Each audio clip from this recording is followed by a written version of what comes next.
Eh, menurut lu PPT yang ini cocok nggak sama materi kita? Yang ini cocok sih menurut gua. Gue juga setuju. Cocok gue sama PPT yang ini. Yang ini aja apa ya? Boleh, boleh. Boleh. Kalau lu Mar, PPT yang ini cocok nggak Mar? Bentar. Yang ini Mar, PPT yang Mar, Iya, tugas lu lah. Bener. Lu ngapain sih? Ini loh RUU TNI yang lagi rame. Apa sih tuh? Apaan tuh? Fraksi-fraksi di Komisi 1 DPR RI akhirnya Kalau saya menyepakati baca di revisi berbagai Undang-Undang pemberitaan, 34 menonton tahun juga berbagai 2004 pemberitaan, tentang salah TNI. satu yang Dengan masih demikian, revisi Pembahasan revisi Undang-Undang TNI terus berlanjut antara Komisi 1 DPR RI dan Sini gue jelasin.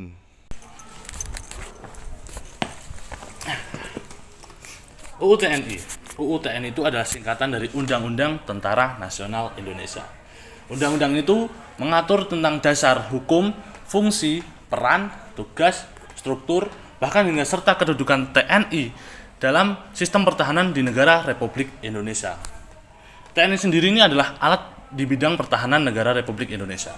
Dok, di TNI itu ada TNI AD, AU, sama AL. Itu disebutnya apa ya dok?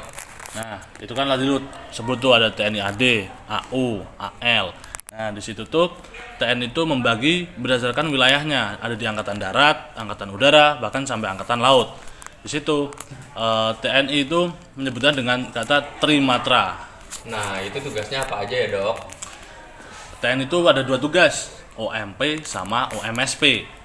TNI itu menjalankan tugas operasi militer untuk perang atau OMP dan operasi militer selain perang, contohnya seperti membantu penanggulangan bencana, membantu kepolisian dalam tugas keamanan, dan lain-lain. Dalam beberapa kasus seperti tsunami, gempa, TNI kan juga dilibatkan untuk menyelamatkan atau mempertahankan rakyat-rakyat di sekitarnya. Jadi singkatnya, segala sistem yang mengatur dalam tentang TNI itu tuh diatur dalam Undang-Undang Dasar Tentara Nasional Indonesia. Gitu. RUU TNI bukan sekedar teks legal. Ia adalah tafsir kekuasaan yang dibungkus dalam bahasa hukum. Ia bicara tentang siapa yang berhak memegang senjata atas nama negara. Dan lebih penting lagi, untuk kepentingan siapa senjata itu diarahkan. Undang-Undang Nomor 34 Tahun 2004 lahir dari rahim reformasi. Ia mengandung semangat untuk memastikan bahwa militer adalah alat negara, bukan aktor politik. Bahwa kekuasaan bersenjata tunduk pada supremasi sipil. Bahwa prajurit tidak berpolitik, karena politik adalah seni merayu rakyat, bukan memerintah dengan senapan. Tetapi kini, ketika muncul dorongan untuk merevisi UU TNI, kita mesti bertanya, revisi ini untuk memperkuat pertahanan atau memperluas kekuasaan? Apakah ini langkah reformasi atau restorasi kekuasaan gaya lama?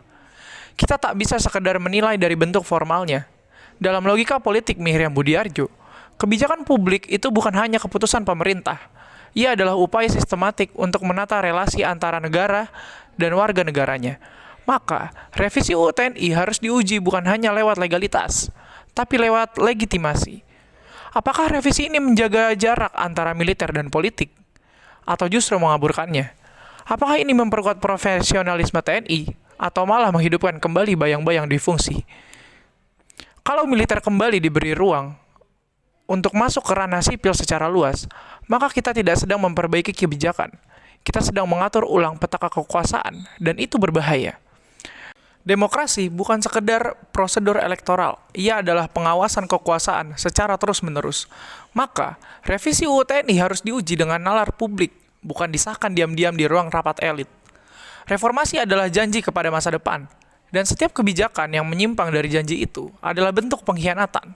Maka, kalau revisi UU TNI hendak dilakukan, pastikan bahwa ia tidak sekadar taat hukum, tapi juga taat pada akal sehat demokrasi.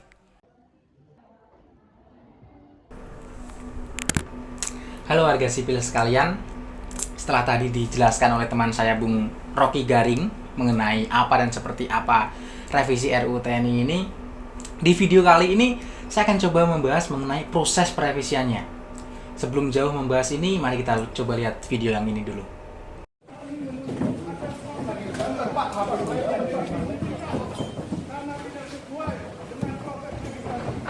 Jangan tertutup Bapak Ibu. Woi, Anda mendorong. Teman-teman, bagaimana kita kemudian ini direpresif? Kami menjalankan fungsi pengawasan sebagai masyarakat sipil. Kami menolak adanya pembahasan di dalam. Kami menolak adanya dui fungsi ABRI, teman-teman. Yang katanya ingin dihormati tapi justru menyakiti rakyat. Hentikan proses pembahasan RUU TNI. Hentikan! Hentikan Bapak Ibu!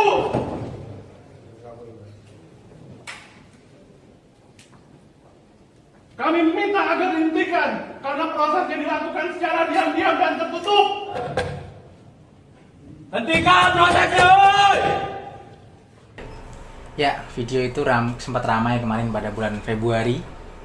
Ya, di mana di situ terdapat rapat pembahasan revisi RUU TNI yang dilakukan di salah satu hotel di Jakarta dan pembahasannya tertutup. Sehingga tadi terdapat beberapa masyarakat koalisi sipil itu ya yang mencoba menerobos masuk. Nah, kita akan bahas mengapa kok bisa jadi sampai terjadi masyarakat yang menerobos masuk itu. Kalau ditinjau dari konsep kebijakan Miriam Budiarjo, di sini saya ingin menekankan bahwa kebijakan itu nggak fokusnya pada hasilnya saja loh. Tetapi kita perlu tahu prosesnya bagaimana. Harus masyarakat itu kan kebijakan luas ya, untuk masyarakat luas. Sampai ada masyarakat yang menerobos masuk, berarti kan itu ada kesalahan dong.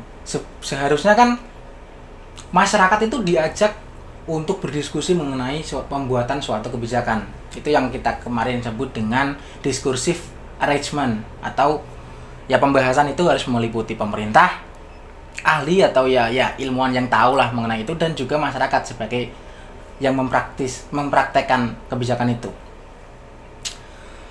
Tadi menurut kebijakan Miriam Budiarjo di situ nggak terjadi tuh yang namanya diskursive arrangement, tetapi pembahasan itu tersembunyi sehingga akhirnya tadi masyarakat menerobos masuk karena ya rapat sudah ada kantor DPR, tetapi kenapa harus milih di hotel yang tertutup? Mungkin ada alasan, karena ini pembahasannya panjang. Panji juga kemarin bilang, Panji Pragiwaksono ya, emang nggak ada rapat yang lebih panjang dari itu. Itu nggak masuk akal alasannya. Itu memang tertutup saja. Dan di situ kita lihat bahwa masyarakat itu tidak dilibatkan dalam pembuatan kebijakan ini. Selain dari masyarakat yang kurang dilibatkan dan juga pembahasannya tertutup, revisi RUU TNI ini juga dinilai terlalu tergesa-gesa dan terburu-buru. Tergesa-gesa gimana bang? Begini, temanya seperti ini. Pada 13 Februari itu surat diserahkan dari Presiden ke DPR, dan baru sampai ke DPR itu pada tanggal 18 Februari. Dan tidak jauh dari itu, 27 Februari DPR Komisi 1 itu menggelar rapat internal untuk membentuk panitia dan lain sebagainya lah. Dan pada 17 Maret 2025, tim perumus dan tim sinkronisasi ini mulai merumuskan draft RUU TNI dari hasil pembahasan pekan-pekan sebelumnya gitu. Dan pada 18 Maret 2025, tim MUS dan tim SIN ini melaporkan kepada DPR dalam rapat panitia kerja. Setelah itu DPR dan pemerintah tanpa jeda langsung menggelar rapat pleno untuk memutuskan RUU TNI itu sebelum diparipurnakan, dan akhirnya diparipurnakan pada tanggal 20 Maret 2025. Selain daripada itu semua tadi, ada masalah juga yang muncul, yaitu karena draft yang resmi dari DPR ini tidak pernah dipublikasikan secara jelas. Jadi banyak versi yang simpang siur di media sosial, itu membuat gaduhan para akademisi dan juga praktisi hukum. Dan hal ini juga menunjukkan bahwa kebijakannya nggak hanya tertutup, tetapi juga menihilkan opini publik. Jika ditinjau dari konsep Miriam Budiarjo, ini jauh dari kata ideal dalam pembuatan kebijakan RUU TNI ini.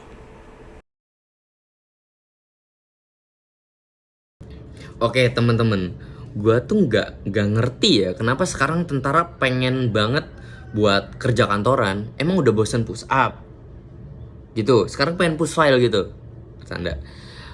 Jadi soalnya gini, contoh lu bayangin, maaf pak, berkas ini belum ditandatanganin. Lah ini yang dulu nyuruh Tiarap, sekarang kok nyuruh Paraf? Oke, negara ini tuh katanya berdasar Pancasila ya, tapi kok rasanya kayak barak nasional gitu. Yang sipil disuruh diam, Disuruh DND coba kita sipil itu. Hah? Nah, terus yang pakai seragam loreng-loreng itu duduk terus dilantik gitu. Enak bener jatuhnya kalau begitu mah. Terus TNI sekarang boleh isi jabatan sipil. Lah emang ini kita di negara kita itu kekurangan ASN? Enggak deh kayaknya, negara kita itu bukan kekurangan ASN, bukan. Kekurangan malu jatuhnya. Kalau semua diisi TNI nih ya, terus kita yang sipil ngapain? Ngisi Google Form buat demo gitu. Kan enggak pak. Terus nih ya, kalau kata Ibu Miriam Budiarjo nih, Bu Miriam Budiarjo tuh udah kayak Avengernya ilmu politik gitu. Ya, dia jadi Black Widow gitu di situ. Ya, kalau kata Bu Miriam Budiarjo itu militer itu jadi alat negara gitu. Harusnya. Cuman sekarang kalau kita telaah lagi ya, kita pikir-pikir ulang. Kalau udah kayak gini nih jatuhnya negara yang jadi alat militer. Biar gampang masuk semua sektor itu, pakai loreng aja biar gampang. Jadi ini nih negara, bukan barak. Toh kalau semua diisi sama tentara, warga sipilnya mau kerja apa? Ya? Lu bayangin nih, kita mau daftar jadi pegawai BUMN. Tapi syarat wajibnya kita harus bisa tiarap di semak-semak coba. Gimana? Orang kita biasanya tengkurap di lantai, ini suruh tiarap di semak-semak, ya kan? Terus nih ya, setelah gue pikir-pikir lagi tuh yang bahaya tuh bukan cuma seragamnya, tapi fungsinya juga gitu. Yang satu ngadepin musuh negara, yang satu ngadepin spreadsheet. Nanti lu jangan heran kalau semisal laporan keuangannya isinya sandi militer gitu. Udah lu nembak musuh aja udah, nggak usah nembak Excel juga gitu loh. Gue bukannya ngatur-ngatur ya, gue juga tetap respect banget sama namanya TNI. Tapi negara kita tuh udah ribet bro, jadi jangan ditambahin masalah gitu ya. Jadi biarlah TNI di medan perang, terus rakyat di TPS, pejabat di birokrasi. Udah gitu aja, sesuai porsinya masing-masing lah. Ini bukan all you can eat bro. Oke sekian semua, dadah. Secara keseluruhan, revisi Undang-Undang TNI menuai kritik karena proses pembuatannya dinilai tidak transparan dan tidak demokratis. Idealnya, revisi terhadap undang-undang seperti ini penting dilakukan secara hati-hati, terbuka, dan melibatkan partisipasi publik yang luas. Namun dalam kenyataannya, proses revisi berjalan secara terburu-buru dan tertutup. Publik tidak diberi ruang untuk ikut serta atau memberikan masukan, padahal dampak dari revisi ini sangat luas, terutama terkait peran militer dalam kehidupan sipil.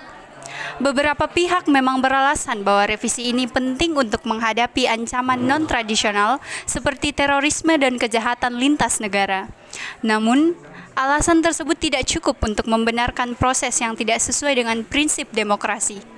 Kebijakan yang menyangkut keamanan nasional dan peran militer harus dibahas secara terbuka dengan memastikan transparansi, akuntabilitas, dan partisipasi publik. Sekian dari saya, Najwa Asyap. Saya kembalikan ke studio.